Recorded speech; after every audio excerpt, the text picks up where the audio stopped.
So, circadian lighting, myth or magic? What does that actually mean? Well, people evolved to thrive in dynamic natural daylight. And recently, we have come to appreciate just how much the colour and intensity of that light is very, very important, and actually entrains our circadian rhythm, which has a very positive effect on our bodies and our minds, how we feel, how we behave, and how we perform throughout every day. What is a circadian rhythm? Your circadian rhythm is an endogenous rhythm, which basically means it functions without any input at all, which is approximately 24 hours long in people. This is your daily cycle. This is your a repeating cycle within your body every day. You have a number of endogenous rhythms, including REM sleep, which is typically a 4-hour cycle, and menstrual cycles, which are a lunar pattern of 28 days. But the circadian rhythm is one that most recently has been the focus of a considerable amount of research. It affects your sleep patterns and the quality of your sleep. It also affects what you eat, how much you eat, and many daily habits. When is it best that you might play a tennis match? When are you best to take an exam? Your brainwave activity, ability to focus, your body temperature, and your hormone production. So those hormones might affect fertility, awake and alertness, as well as the secretion of other hormones throughout the body and your other body clock in your major organs. If we disrupt your circadian rhythm, it feels pretty unpleasant. Most people have experienced disruption of the circadian rhythm, but they know it by its best known name, which is jet lag, which is actually completely inappropriate name because it's really nothing to do with planes. It's to do with time zones or light. So light lag. Jet lag, as we know it, basically means that your circadian rhythm is not in the same phase as the environment that you're in or the light-dark cycle that you find yourself in. So it's looking at two clocks that are out of sync, your environmental clock and your body clock. And typically, you're expected to perform to the social clock as well, the third clock, turn up at a business meeting, fighting fit and ready to go, but of course, because your body thinks that it should be asleep when you're in the office, you might be suffering from fatigue, disorientation, insomnia, and it can have quite a dramatic. Now, light is the ultimate time giver or external cue. The German word, and forgive me for my pronunciation, is Zeitgeber, which is German for time giver. You can see from this image here that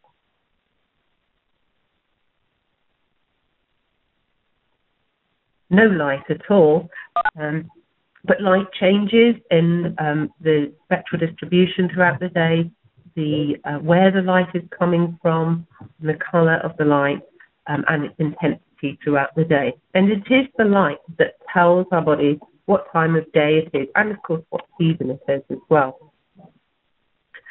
And our body responds with a number of different hormones. This is just a small selection of the common, which is the onset of melatonin is what helps us sleep, but there's it's also known as the cancer hormone. There's a lot of studies at the moment looking at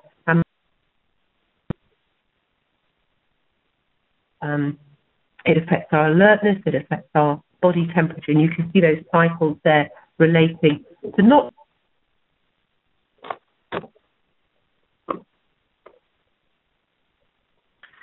So what is it that we're actually responding to with light? Well, it was discovered just a decade or so ago, and a newly discovered receptor in the eye, which is an intrinsically photosensitive retinal ganglion cell, the iPRGC.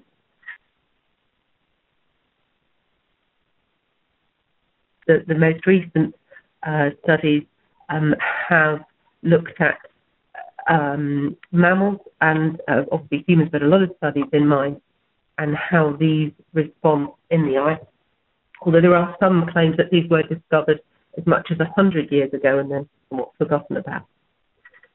So the IPRGCs are in the retina, and these don't communicate at all with your visual cortex. There's nothing to do with vision. And a lot of studies have been done to show the function of IPRGCs in people who are blind, have no vision, but do still have eyes with retinas that can have some sensory function. So that's been a good source of information showing and eliminating light from any results in those studies. So that connects to the suprachiasmatic nucleus, which is effectively the center of your brain. And that connects through the retina hypothalamic tract. So that's your pacemaker, the circadian pacemaker. That is where your circadian rhythm is managed from, your internal body clock and such. So what it's actually responding to is particularly to blue light, and we can show that exposure to monochromatic 460 nanometer blue light can have a much stronger effect on the responses that we're going to look at shortly. In fact, twice as effective as 555 nanometer light if it was exposed over the same time period. So what this does is it aligns the circadian rhythm. So if you imagine as the sun moves throughout the sky within different seasons and different times of day, the amount of energy in the blue part of the spectrum varies, as well as the intensity of the light. So effectively, this is a way of our bodies being able to perceive the time and the season, and we've been evolved to respond to that. So exposing our bodies to enrich with 460 nanometer blue light effectively is telling our bodies, either it could be summertime or it's telling our bodies that it is the middle of the day. This is a graph looking at the spectral sensitivity of the IPRGCs. And you can see here comparing it to photopic vision, and you can see the sensitivity there is far to the left. It's much more. And this is a study done using a dosimeter that's actually monitoring light levels at the eye. There are some other studies that perhaps don't support this quite so much, but we're certainly looking at the blue part of the spectrum there. There are also some further studies that look at white light and how that is made up and the combination effects of different parts of the spectrum. But in essence, we know that the IPRGCs respond, the pigment in the IPRGCs, the melanopsin, is highly sensitive around 460 nanometers.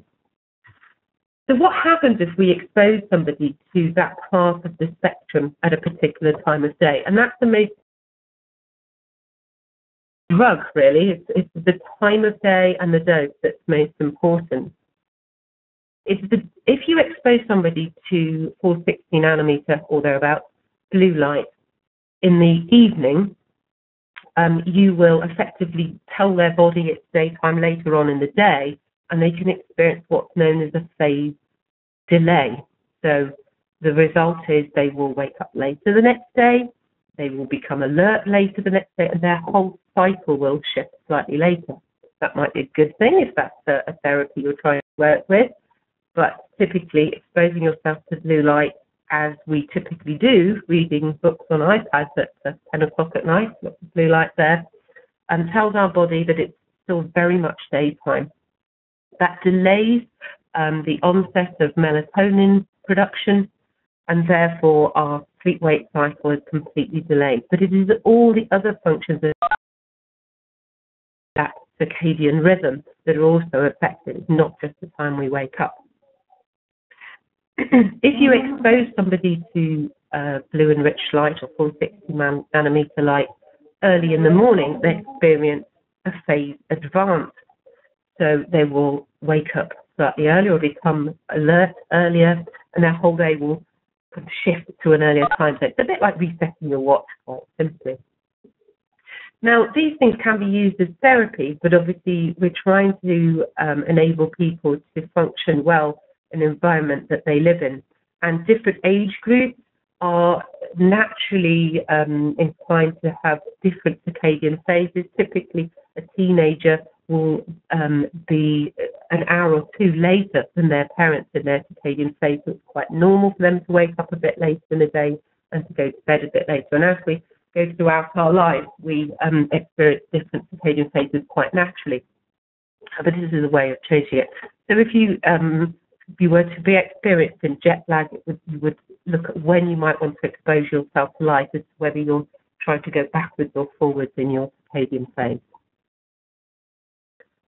So moving on now to some studies and the use of electric light to one other response to blue light, which is not only does the blue light circadian rhythm and help tell your body what time of day it is, but it also creates a short-term alertness response as well. A bit like caffeine, it has a fairly quick and short response when compared to the circadian entrainment. So those two responses in combination are worth considering. In this particular study, done in 2005, a nursing home, they had been experiencing about 83% of their residents would be woken up at night due to exposure to light. It may be that they needed the bathroom, but predominantly it was where the nurses had to make the routine checks on those occupants. In this application, they replaced they put two lighting systems in. They had a daytime lighting system, which was fairly conventional, and then they installed a nighttime, very low level of amber light. So they were eliminating the blue part of the spectrum. They did some extra details, such as putting lighting around doors to enable people to locate entrances and exits. But this was about function of getting to the bathroom, being able to see without telling your body that it was daytime and giving it the wrong messages. And the effect in this particular was all the occupants saw an improvement and stopped being disturbed at night by the checks from the nurses. So that was one of the early applications. There have been a number of other nursing home studies since, and many of them get very similar results. And some of them have gone on to show the performance of the elderly patients during the daytime, so less Alzheimer's symptoms as well. So the current research on health and well-being is really quite widespread, and we have to look at not only research that is looking at the effect of light on the circadian rhythm, but given as we know that the circadian rhythm itself is entrained by exposure, look at studies that are related to circadian rhythm disruption. And I'm amazed at how on a daily basis there seems to be almost a new paper published. But some of these here are the problems that our societies are experiencing as a whole. We are experiencing problems with diabetes and that we realise we'll probably all face in the future, but it does cost our countries a lot of money as well. Cancer is the big fear for many of us, and cardiovascular disease. So just to pinpoint a few studies, in 2005, one of the earliest papers to show a very strong correlation between circadian rhythm disruption and how the severity of dementia symptoms, and that was German's paper. And then Torrington, a year later in 2006, called for very good availability of daylight for patients suffering from dementia. And most of these papers looked at trying to give elderly residents bigger extremes between daylight and nighttime, so to really train their sleep-wake patterns. And so it was both looking at reducing light and blue light at night and increasing it in the daytime. Coming on to the cancer, we have in 2004, Philips showed that using a single colour of artificial electric light at night actually accelerated tumour growth, malignant progression.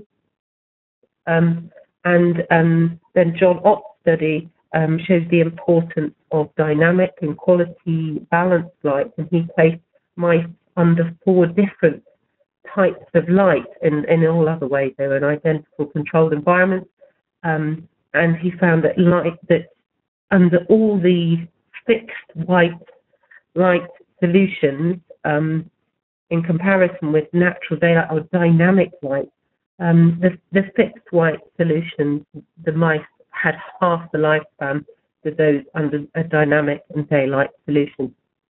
So some of these are light-based studies, but some of these are looking more at circadian rhythm disruption. There's a lot of money being pumped into studies, particularly for the health of shift workers, and employers now are trying to understand whether they actually have any liability in the longer term. So moving on to some very specific studies that try to use electric light to provide a solution. There are a number of these that have been delivered, most of them by Philips, although some Pobel and a few other companies have done some research. But one of the key studies that Philips did, where they used dynamic lighting in schools, they actually found a reading speed increase of 5%. And error reduction of 45%, their hyperactivity in the classroom reduced by 76%. But most of the studies, although perhaps not peer-reviewed papers like some of the ones mentioned on the earlier slide, do show a general improvement in attention, performance, and behaviour, particularly in children and the elderly. In 2006, Van Bommel considered how good lighting design should include not just visual effects, but non-visual effects as well. And that includes daylighting in buildings. Could have not only should it look at the visual performance of those people in the building, but consider their health and well-being in response to light. And those in combination provided the emotional response rather than just the visible light as well. So how do we provide healthy lighting that nourishes our circadian rhythms, tells our body it's the right time of day? What would that actually contain? So it would ideally be some kind of full spectrum or high CRI light source, which should be great for our vision. It would need to be dynamic. The difference between day and night that our bodies are looking for in order to align themselves to the environment. And we're also looking to get a good long night's sleep, which is also important to our health as well. So dynamic light can't be a fixed white light. Ultimately, daylight is best, and I'm really pleased to see that modern building design is starting to encourage a much higher level of natural daylight, despite the challenges associated with that. The other thing is true healthy lighting, true circadian lighting, coming back to the idea that it's a drug. The needs of the individual vary based on many different factors. So your response to light, to the blue light exposure, will vary depending on whether you happen to have been outside all day. So, for example, if you are somebody who happens to be a gardener and works outside all day, and then you come in and you are exposed to the blue light in the evening, when you would normally expect that to cause a bit of a phase delay, because your bodies have that very strong signal that it's daytime during the daytime, chances are won't have too much of a detrimental effect. But for those in our society who perhaps are kept inside and don't have those very strong daylight signals, those are people that we need to look at really controlling their exposure. So that perhaps might be prison occupants, certainly people in elderly people who can't get outside or living in retirement homes, and also offices and schools as well. So it does vary dependent on age and previous exposures. It becomes a very personal thing, and not necessarily the right solution for everyone. Of course, you may have a family where people are working different shift patterns, etc. So it's quite complex, and making it independent of each other. So the technology, well, we're trying to be like the sun, dynamic, high PRI. So it needs to be something that can color tune, or we could have multiple sources that would give different types of light throughout the day. But it really needs to be the right light at the right time. Visually, yes, it's very pleasant if it's kind of 2,700 Kelvin to simulate the ends of the day, to 6,500 Kelvin to simulate the middle of the day. But that is a visual need, and whilst there are a lot of studies that do refer to the color temperature of light, that isn't what is actually giving us the circadian response.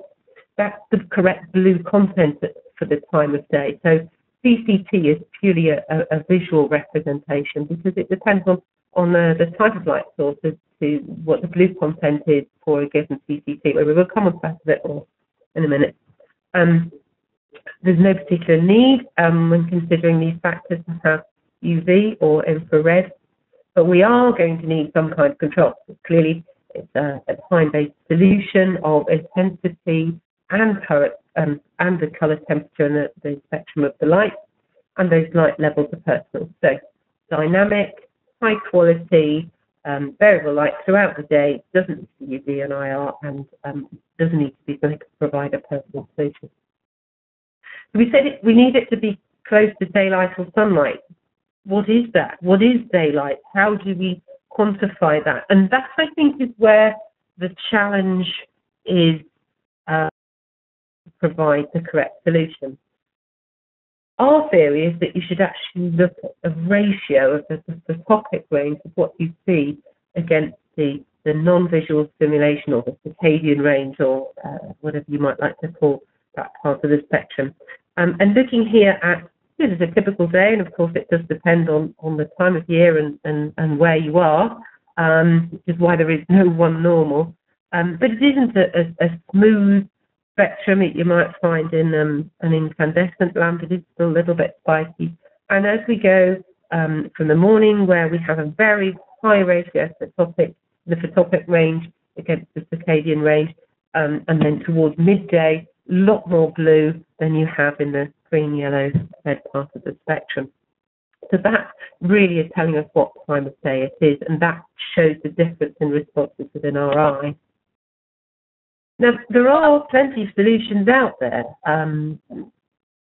It isn't complicated to provide a solution. I mean, people have been making the SAD lamp for quite some time.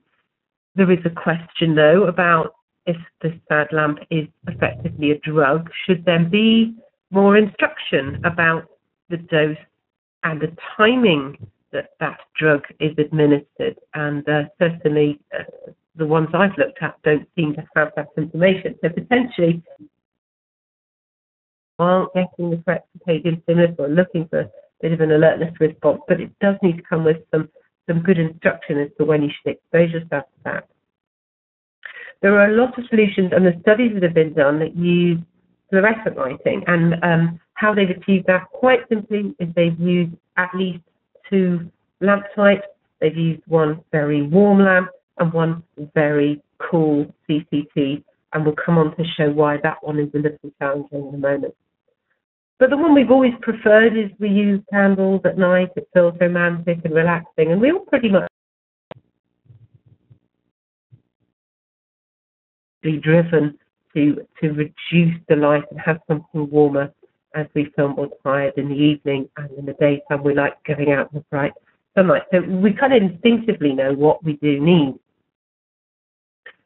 I want to look at the fluorescent solution, the one that many of the studies have used up till now. Philips have solutions, and what they've done is they've used very high CCT lamps to stimulate a create a blue enriched environment and effectively tell people that it is daytime. They've done all the studies with the elderly and with school children. In order to get the levels of blue that are required to signal to the body that it is daytime, a fluorescent lamp, or a typical fluorescent lamp, needs to actually be at about 17,000 Kelvin, which aesthetically the average person isn't going to prefer. But that is, if you look at these spectral power distribution curves that are shown here, you can see that a 6,500 Kelvin cool white fluorescent lamp really doesn't deliver a large amount of energy in the blue part of the spectrum. So whilst visually it might look like it's the middle of the day, it's not actually telling our bodies through our non-visual system that it's the middle of the day. The warm white, on the other hand, the 3,000 Kelvin, is quite effective at not telling your body it's daytime and for use in the evening and relaxing in between. So whilst it's halfway there, the results that the studies using fluorescent lamps, they've all been acquired using where you can get the blue content. So whilst they might claim that very high CCTs are the required lighting for giving a circadian response and signaling to people that it is daytime, it is actually the spectrum that is an important consideration, because as I will go on to show, if you choose the correct light source, you don't have to have such a high CCT. So look at LED. There's a number of ways we can produce different colours of light with LEDs. One option would be using an RGB colour mix, plus a few other discrete additional colours. And whilst that might work and give us the control of the spectrum that we're looking for rather than just CCT, it does have some challenges with colour rendering, and because different colours of LEDs behave differently at different ambient temperatures and over time, it's quite difficult to have a very stable light source and give the kind of quality of white light that is needed for our visual needs. So another option is to adopt the approach that the fluorescent solutions have used and use two different color temperatures of LEDs as part of the solution, a cool white and a warm white. But the challenge here, as we'll go on to show, is the opposite of that with the fluorescent lighting, in that there is still a lot of blue energy in the blue part of the spectrum in the warm white light, so you are effectively telling your body all the time. The alternative is to go for an advanced colour mix, of which PhotonStar have patented chroma white technology, and there are a few others out there. And these advanced colour mixes use the benefit of both of these systems, but are able to deliver a warm white light that has a reduced blue content for evening use, but to take the benefit of LEDs in the daytime. And I'm going to show you some SPDs for those in a moment. The other thing is using an array of different colours has its own challenges. So systems that monitor the delivered light and provide intelligent adjustments over a period of time can give you some advanced ability to eliminate that problem. So looking at the two correlated colour temperature LED approach, you can see here, and this is a typical phosphor-corrected LED, and they don't all perform like this, and there are certainly some newer products on the market that don't have quite the same levels of blue, but this is a typical mid-price phosphor-corrected LED, and you can see here it really doesn't matter 1,000 Kelvin cool white LED, or if you've got a nice 2,700 Kelvin warm white LED shown by the red line there, they all have a very high blue content. So whilst it might look like nice evening warm white light, it is actually telling your body it's daytime. So on the flip side, if you were to install lighting in a room, it's typically only used in the daytime. This is a very good choice of light source, the LED, because it's giving them effectively a daylight stimulation throughout the day. So chroma white and color mix technologies are spectrally much closer to daylight, that should say, not sunlight. I apologize about that. Also, in addition to just having good color rendering, it's also looking at the color gamut area as well. So we're looking at some the vividness of the light source as well. And then the active stability is there to eliminate this problem of color variation over time. If we look at the spectral distribution, you can see that what these advanced light sources do is they enable us to not only create an environment that looks correct for the time of day, but our non-visual system will perceive it as correct for the time of day. So let's take the very early morning, the 3000 Kelvin, or the very late evening. And you can see at 460 nanometers or thereabouts, there's a very small amount of energy.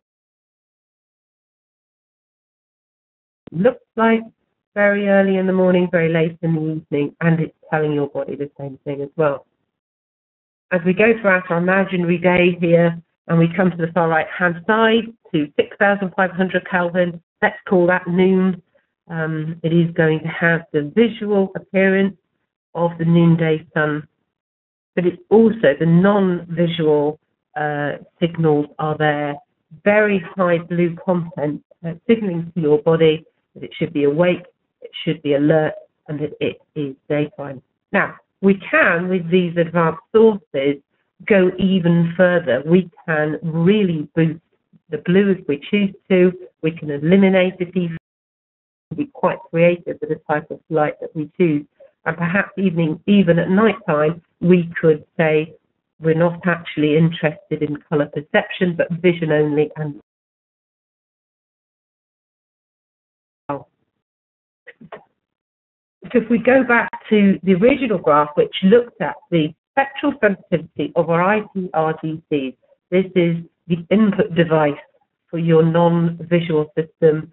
This is how your body tells the time and how it knows what's going on in its environment that it needs to align to for your health and for your performance. And you can see that it is most sensitive at the blue part of the spectrum and least sensitive as it comes into what is considered normal visual sensitivity. And it is important that our light sources do not stimulate the IPRGCs when active. So the challenge for the lighting industry and for those designing buildings is to know how we might apply this, how we quantify what is a circadian effective light source that's not doing any harm to people. And just a proposal here, but something that we've come up with, is looking at these ratios of the photopic stimulus, or the circadian blue stimulus, or the non-visual stimulus. And we've looked at daylight here rather than sunlight. Day, midday, cool white, it looks typically 5,000, 6,500 Kelvin, maybe even 8,000, 9,000 Kelvin, depending on the time of year. But for sunlight, that ratio is 0.75. So that's what looks like, that's the ratio that looks like midday and tells your body it's midday. So if you look at, you could use an LED cool white, warm white approach, or just one LED approach, and you'll see that that ratio is almost perfect to tell your body it's daytime. So LED is an absolutely fantastic choice for daytime lighting.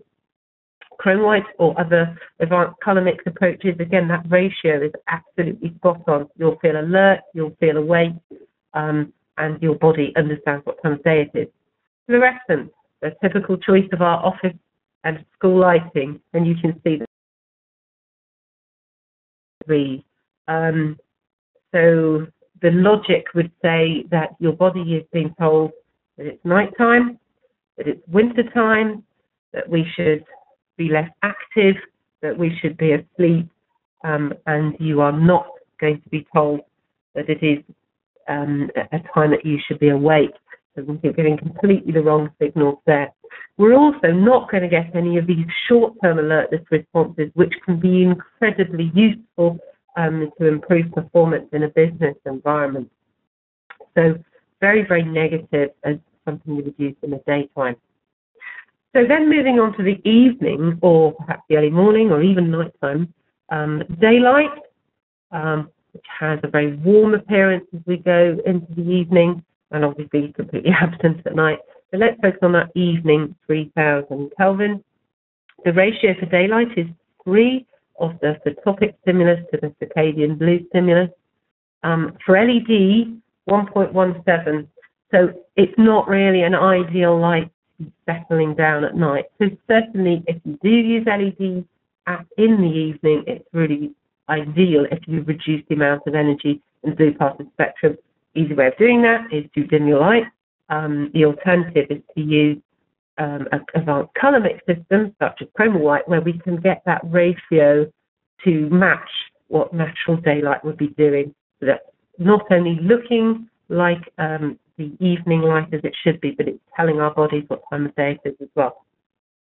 Coming on to the fluorescent, you can see that a ratio of 6.25, yes, it would work very well as an evening light, and perhaps something into late evening works very well from a biology point of view, but aesthetically, certainly not something we get that warm, cozy feeling from in our homes. So this isn't a published paper or idea, this ratio. This is something that we've designed to give an idea of what the perfect light source should be at these different times of day. And we are looking for suggestions, and we're hoping that more people will contribute to some kind of mechanism to calculate this. But there are some established methods out there, and they are extremely complicated, and we have had a few people look at them who do have a PhD in maths or physics. They have been able to get their head around them, but to us lay people, I'm afraid it is quite a challenge, and it does need to be something that is understandable for people who aren't looking to take it to that PhD maths level. So to summarize the evolution of light, we evolved to function best under natural daylight. We feel better, we function daylight, and the key to natural daylight is it's dynamic throughout the day, spectrum, its intensity changing throughout the day. But as we were pushed into being more productive and taking control of our light sources and making them safer, and we developed incandescent light, and then going on to halogen, and we got those fixed color temperatures. They didn't deliver the right signals to our body, although they allowed us to see and work when we should have actually been resting and asleep. As we've moved into more advanced sources, compact fluorescence and LED sources, we now have some choices in color temperature, but they are still static systems. The latest generation color mix technology, including chroma white, enables us to emulate daylight, not only in its variable color temperature, but also looking at that spectral distribution to give our non-visual system the influence that it needs to tell the time of day. But it also is meeting our need to reduce energy and be a very controllable light source so that light itself isn't wasted. So the one thing that's changed things is our CEO, James McKenzie there, 1 trillion things will contain intelligence to interact in their environment by 2050. We're already well past the point where there are more things connected to the internet than there are people. That happened in 2008. So there are so many microprocessors and radios out there. And this is really going to change everything. We talked about the light source and how the light source needed to be dynamic and it needed to have a particular spectrum to be a healthy light source. But practically installing that and delivering this drug to individuals as individuals need it based on their age, their previous exposure, the time zone their body thinks they're in, or whether they're planning a trip to Australia next week and they want to perform at their best. Maybe they're trying to win a tennis match at Wimbledon next week at 2 o'clock, and they want that to be the optimum time of their performance. It's all about individuals. But now that all these things are connected to the internet, we can have devices that we wear, that we carry, that know who we are, where we've been, our body temperature, what circadian phase we are in. And this is going to change everything about lighting, as we are able to have the lighting